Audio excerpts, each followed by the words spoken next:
InvestorsObserver lets you trade at any brokerage and on any platform that you like.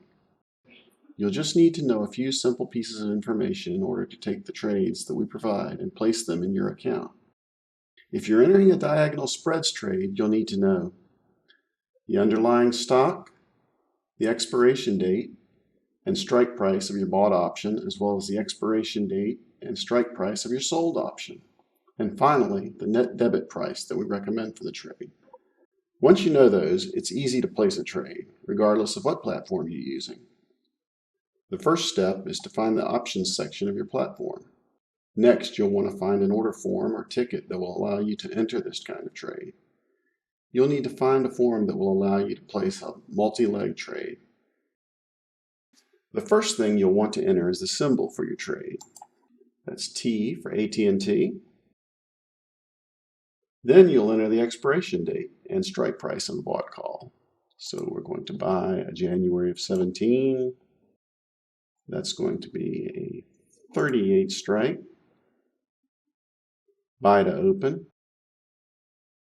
Then we're going to enter our sold call using the same symbol T and a November, and we're going to sell a 43 strike, and that's going to also be a call.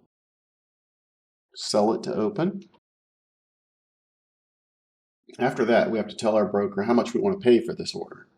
This price, the cost to enter the position, is also known as the net debit, and we'll enter that here. Finally, we're left to decide how long we want this order to stay on the market waiting to be executed or filled. A day order will stay in place until the market closes today, while a good till canceled order will stay in force for several days. For portfolio trades, we typically recommend good till canceled orders, as our analysts are comfortable waiting for a few days in order for the market to meet our price.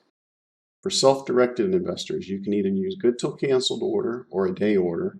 Just remember that a good till canceled order will stay in place for some time, so you want to keep an eye on any orders that you have out to make sure that you don't wind up with a position you don't want.